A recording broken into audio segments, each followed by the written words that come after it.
UP में पहले चरण की 58 सीटों पर घंटे भर बाद ही शुरू हो जाएगी वोटिंग। मेरठ, मुजफ्फरनगर, शामली, बागपत, गाजियाबाद, हापुड़, नोएडा, बुलंदशहर, अलीगढ़, मथुरा और आगरा में होगा मतदान। यूपी के 11 जिलों में सुबह 7 बजे से शाम 6 बजे तक डाले जाएंगे वोट। 2 करोड़ 28 लाख मतदाता करेंगे। 623 उम्मीदवारों की किस्मत का फैसला। सुरक्षा के पुख्ता इंतजाम। कोविड नियमों का पालन करना होगा जरूरी। पहले चरण के चुनाव में 9 मंत्रियों की प्रतिष्ठा भी है दांव पर। श्रीकांत शर्मा, सुरेश राणा, संदीप सिंह, कपिल देव अग्रवाल, अतुल गर्ग और चौधरी लक्ष्मी नारायण के सियासी भाग्य का आज होगा फैसला। केंद्रीय राज्य मंत्री जनरल वीके सिंह सुबह 10 बजे गाजियाबाद के राजनगर में वोट डालने जाएंगे। राज्यसभा सांसद अनिल अग्रवाल 11 बजे मतदान करेंगे। यूपी सरकार के मंत्री श्रीकांत शर्मा सुबह मंदिर में पूजा के बाद 7 बजे गांठौली में मतदान करेंगे। सरधना से विधायक संगीत सोम भी 7 बजे अपने गांव फरीदपुर में डालेंगे वोट। वोटर आईडी ना होने पर भी आप डाल सकेंगे vote. Aadhaar card, MNREGA job card, PAN card या फिर ड्राइविंग लाइसेंस समेत 12 अन्य वैकल्पिक पहचान पत्रों के इस्तेमाल की है इजाजत। प्रधानमंत्री मोदी का आज यूपी, उत्तराखंड और गोवा में चुनाव प्रचार। 11:15 बजे यूपी के सहारनपुर और दोपहर 1:45 बजे उत्तराखंड के श्रीनगर में फिजिकल रैली करेंगे।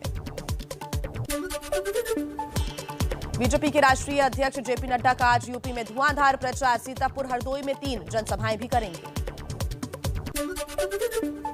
पश्चिमी यूपी की बाकी सीटों के लिए प्रचार में उतरेंगे सीएम योगी। आज सहारनपुर, बिजनौर और संभल में करेंगे चुनाव प्रचार।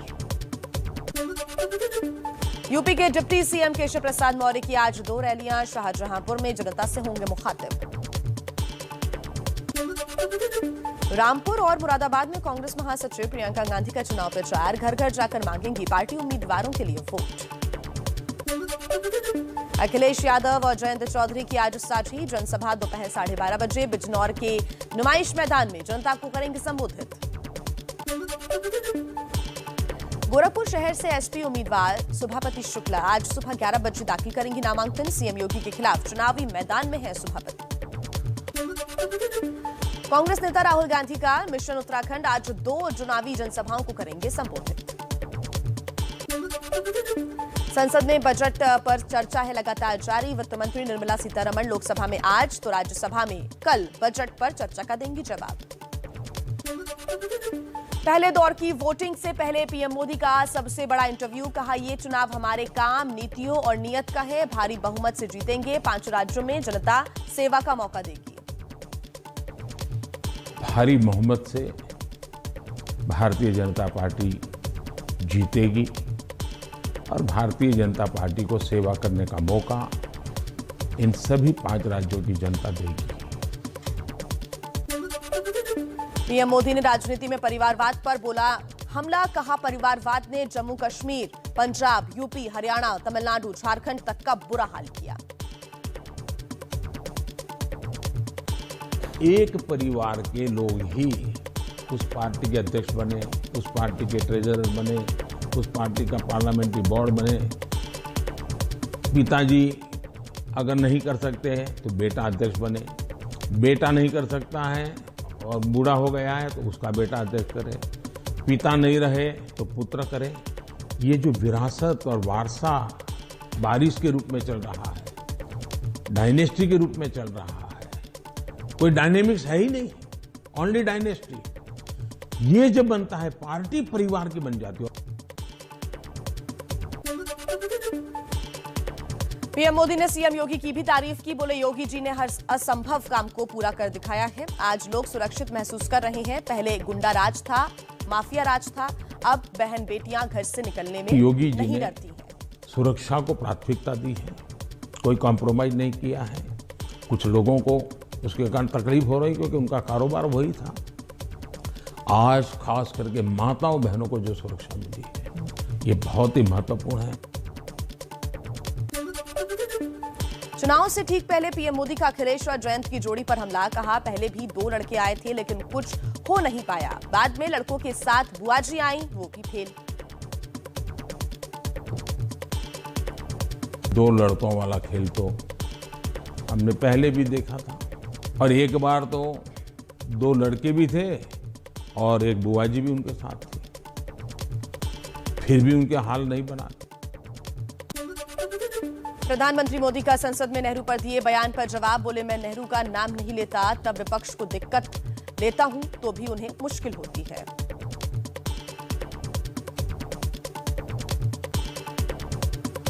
मैंने किसी के पिताजी के कुछ नहीं कहा है, मैंने किसी के दादाजी के लिए कुछ नहीं कहा है, नहीं मैंने किसी नाना जी के लिए कहा है, नहीं मैंने किसी की माताजी के लिए कुछ कहा है। मैंने देश के प्रधानमंत्री ने क्या कहा वो कहा है। अब हम लेते हैं तो भी मुश्किल हो रहा है। मुझे समझ नहीं आ रहा है कि इतना डर किस बात का है। प्रधानमंत्री मोदी ने कृषि बिल पर सरकार का पक्ष देश के सामने रखा, कहा कृषि कानून किसानों के हित में थे लेकिन किसानों की मांग पर कानून रद्द किए गए। कि मैंने किसानों की भलाई के लिए कदम उठाए, लेकिन आज देश के हित में मैं वापस कर रहा हूं। मैं समझता हूं इसको अधिक विस्तार मुझे करने की जरूरत नहीं है। बाद के घटनाक्रमों से पता चलेगा कि क्यों जरूरत पड़ी थी। लखीमपुर मामले पर प्रधानमंत्री मोदी ने कहा न्यायिक प्रक्रिया के तहत काम हो रहा है, राज्य सरकार पारदर्शिता के साथ काम कर रही है, जांच कमेटी को पूरा सहयोग। कि सुप्रीम कोर्ट जो कमेटी बनाना चाहती थी राज्य सरकार ने सहमति दी, सुप्रीम कोर्ट जिस जज के नेतृत्व में तपास करना चाहती थी राज्य सरकार ने सहमति दी। राज्य सरकार ट्रांसपेरेंसी से काम कर रही है, तभी तो सुप्रीम कोर्ट की इच्छा के अनुसार सारे निर्णय करती है। पीएम मोदी ने कहा पंजाब में बीजेपी सबसे विश्वसनीय पार्टी, हम वहां सुख शांति चाहते हैं। कैप्टन और ढींढसा आज बीजेपी के साथ, छोटे किसान बीजेपी की जय जयकार कर रहे हैं। देखिए, मैं किसानों के दिल जीतने के लिए निकला हुआ इंसान हूं। मैं छोटे किसानों का दर्द समझता हूं और मैंने हमेशा उनके दिल जीतने का प्रयास किया है और हिंदुस्तान भर के किसानों का मैंने दिल जीता भी है। पंजाब में सुरक्षा चूक मामले पर प्रधानमंत्री ने कुछ नहीं कहा, बोले मामला अभी कोर्ट में है और इसलिए अभी बात नहीं कर सकते।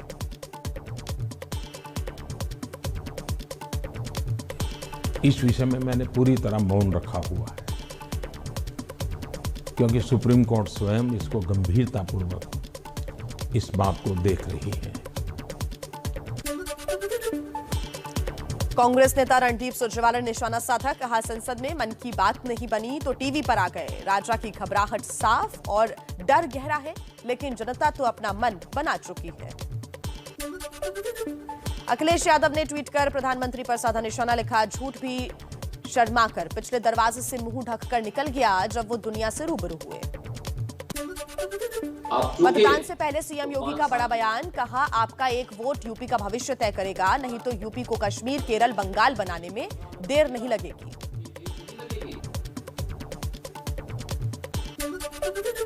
सीएम योगी ने पीएम के साथ तस्वीर ट्वीट किया और लिखा कि पीड़ितों, शोषितों का कष्ट मिटाने डटे हैं राष्ट्र धर्म पर सीना ताने, कदम निरंतर चलते जिनके, श्रम जिनका अविराम है, विजय सुनिश्चित होती उनकी, घोषित ये परिणाम है।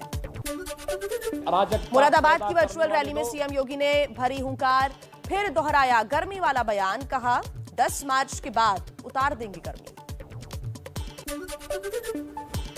चुनाव से पहले एबीपी न्यूज से बोले एसपी के मुखिया अखिलेश यादव, कहा सरकार बनी तो घोषणा पत्र के वादे पूरे किए जाएंगे। प्रियंका गांधी ने जारी किया यूपी के लिए उन्नति विधान के नाम से घोषणा पत्र, किसानों के लिए कर्ज माफी, बिजली बिल आधा और 20 लाख सरकारी नौकरियों का वादा किया। समाजवादी पार्टी ने गाजियाबाद और हापुड़ के एसपी की चुनाव आयोग से शिकायत की, बीजेपी के पक्ष में वोट डालने का दबाव बनाने का है आरोप। यूपी में ओम प्रकाश राजभर कर भरेंगे पर्चा, गाजीपुर की जहुराबाद सीट से लड़ रहे हैं विधानसभा चुनाव। पीएम मोदी की पंजाब में 3 जनसभाएं, 14 फरवरी को जालंधर में, 16 फरवरी को पठानकोट और 17 फरवरी को फाजिल्का में करेंगे फिजिकल रैली। पंजाब के सीएम चरणजीत सिंह चन्नी प्रचार के लिए बरनाला के भदौड़ पहुंचे, गांव के युवकों के साथ क्रिकेट भी खेला, ताश के पत्तों पर भी हाथ आजमाया। चुनावी राज्य गोवा में गृह मंत्री अमित शाह की हुंकार, चोलिंग की जनसभा में बोले, डबल इंजन की सरकार ने गोवा में विकास को दी रफ्तार, कांग्रेस ने केवल अन्याय किया। गोवा चुनाव के प्रचार के लिए बीजेपी ने पुष्पा फिल्म के शिवल्ली गाने की तर्ज पर गीत तैयार किया है। उत्तराखंड में प्रचार के लिए केदारनाथ पहुंचे जेपी नड्डा, बाबा केदार के दर्शन कर बीजेपी के लिए मांगे वोट। हिजाब विवाद पर अब कर्नाटक हाईकोर्ट की बड़ी बेंच सुनवाई करेगी। बेंगलुरु में कॉलेज और स्कूल के पास प्रदर्शन पर 2 हफ्ते तक रोक। हिजाब विवाद में बुर्के वाली लड़की मुस्कान आई सामने, कहा बुर्के में कॉलेज के अंदर जाने पर लड़कों ने किया था अटैक और नारे भी लगाए थे। Unity so every religion has the freedom और कल्चर फॉलो करते हैं हम कल्चर फॉलो करते हैं।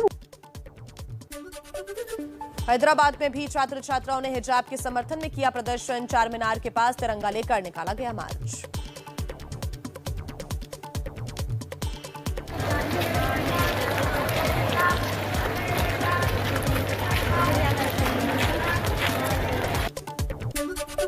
पांच राज्यों में चुनाव के बीच हिजाब विवाद कर्नाटक से निकलकर पूरे देश में फैला।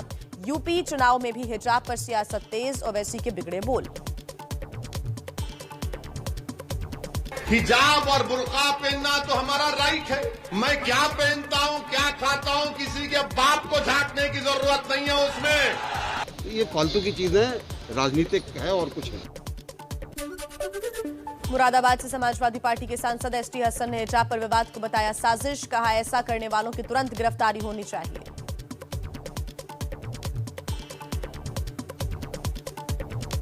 ये सिर्फ हिजाब और बुर्के की बात नहीं है, मुझे कोई इंटरनेशनल साजिश की बू आती है इसमें, जो हिंदुस्तान को कमजोर करने की साजिशें हो रही हैं। हिजाब विवाद को लेकर महिला कांग्रेस की महासचिव नगमा का बीजेपी पर हमला, योगी और साध्वी प्रज्ञा के पहनावे पर भी उठाए सवाल। Unfair because we see Yogi Adityanath wearing his attire. We see other MPs wearing their attire in the BJP, like the Sadhvi Pragya and people like that. Shiv Sena सांसद प्रियंका चतुर्वेदी ने किया हिजाब पर रोक का समर्थन, बोली स्कूल कॉलेजेस नियम कायदों का अंदर पालन होना चाहिए। आपको सब तरीके की छूट है इस देश में। आप स्कूल के प्रिसिंक्ट्स के बाहर जाकर आपको जो कपड़े पहने, जो खाना खाना है, जैसे जीना है, वो आपकी सिटीजन की राइट है, पर ड्यूटीज को भी ध्यान दो। हिजाब विवाद पर बोली बीजेपी सांसद हरनाथ सिंह ने कहा सारी दुनिया में हिजाब का विरोध, फिर इसका समर्थन क्यों? अफगानिस्तान में भी महिला पढ़ी लिखी लड़कियां जो है सीना तान के खड़ी हैं, उसका विरोध कर रही हैं। और हिंदुस्तान में एक नई प्रकार की ये सोच विकसित की जा रही है। अनुराग ठाकुर ने एक ट्वीट के जरिए समाजवादी पार्टी पर निशाना साधा। एक वीडियो ट्वीट कर दावा किया कि राह चलती महिला के साथ बदसलूकी की गई। एबीपी न्यूज इस वीडियो की पुष्टि नहीं करता है। राज्यसभा में गृह मंत्रालय ने जारी किए चौंकाने वाले आंकड़े। बेरोजगारी से तंग आकर 3 साल में 9,140 लोगों ने आत्महत्या की। 2018, 19 और 2020 के आंकड़े आए सामने।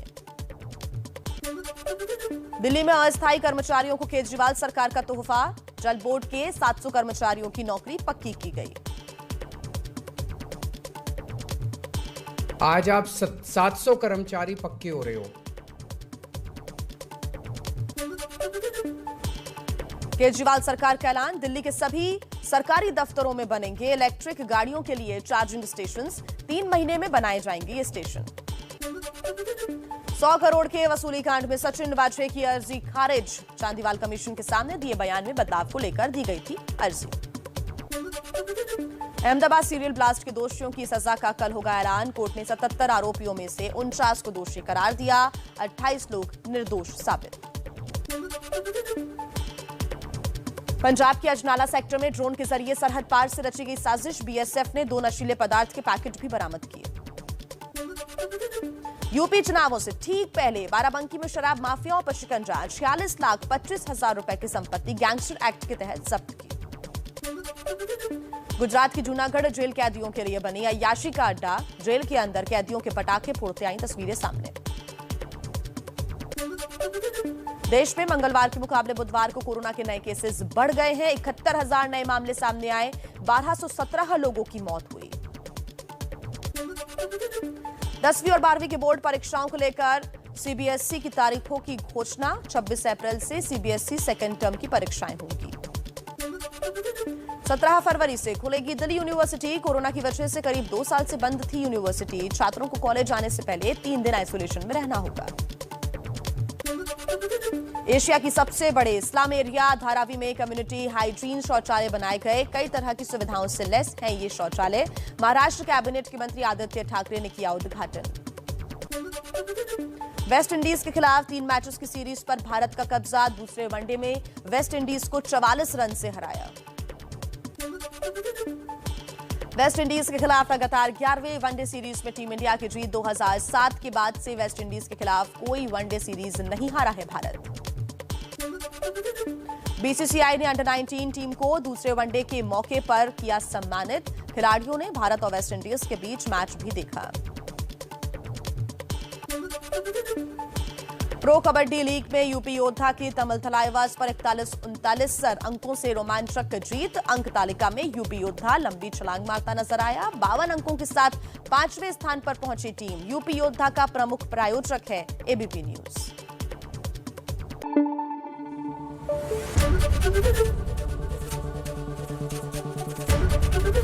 एबीपी न्यूज आपको रखे आगे।